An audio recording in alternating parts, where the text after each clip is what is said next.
तो दोस्तों जान लेते हैं क्या होता है D pharma. What is D pharma? D pharma का पूरा नाम डिप्लोमा इन फार्मेसी होता है। यह 2 इयर्स का एक डिप्लोमा कोर्स होता है।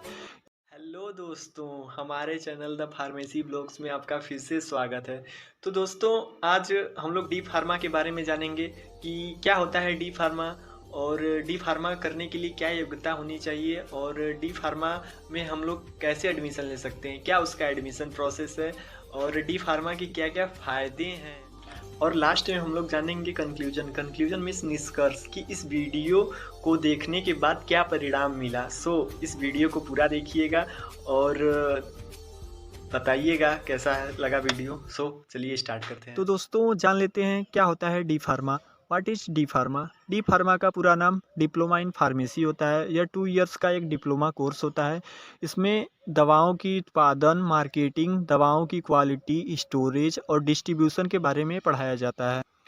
अगर कम समय में आप सोच रहे हैं कि फार्मेसी में करियर बनाएं तो आप D pharma means diploma in pharmacy कर सकते हैं। Eligibility for D pharma course. दूसरे कोर्स की तरह इस कोर्स के लिए भी एक निर्दिष्ट योग्यता पीसीआई द्वारा निर्धारित किया गया है।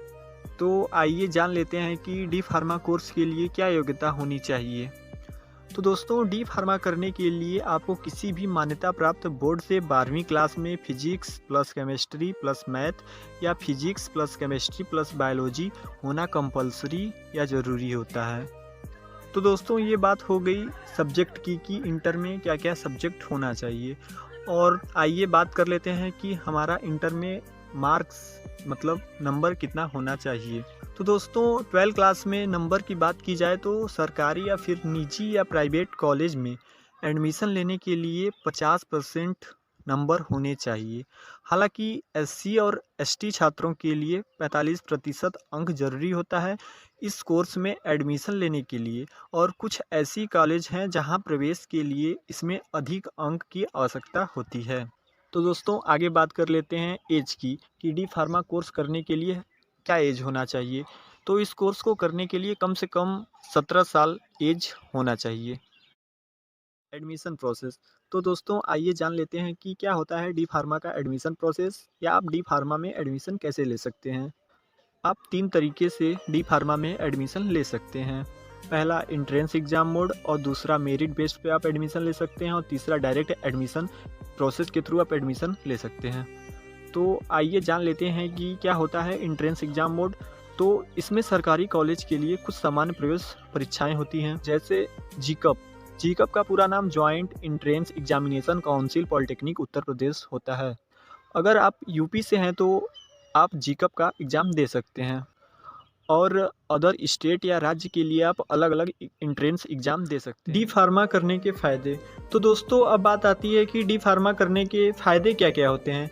तो दोस्तों आप डी फार्मा करने के बाद आप खुद का मेडिकल स्टोर खोल सकते हैं और आप साइंटिफिक ऑफिसर बन सकते हैं और आप सरकारी जॉब के लिए आवेदन कर सकते हैं और आप रिसर्च में अपना कैरियर बना सकते हैं और आप टीचिंग के क्षेत्र में अपना कैरियर बना सकते हैं और कई सारे इसके फ़ायदे हैं। तो दोस्तों आइए जान लेते हैं कंक्लूजन मीन्स निष्कर्ष कि इस वीडियो को देखने के बाद क्या निष्कर्ष मिला और क्या परिणाम हुआ।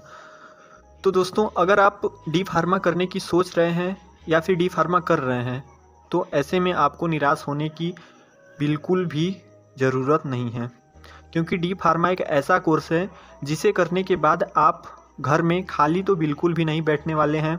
तो दोस्तों आज हमने जाना डी फार्मा के बारे में और क्या योग्यता होनी चाहिए डी फार्मा के लिए और क्या एडमिशन प्रोसेस है डी फार्मा का और डी फार्मा के क्या क्या फ़ायदे हैं।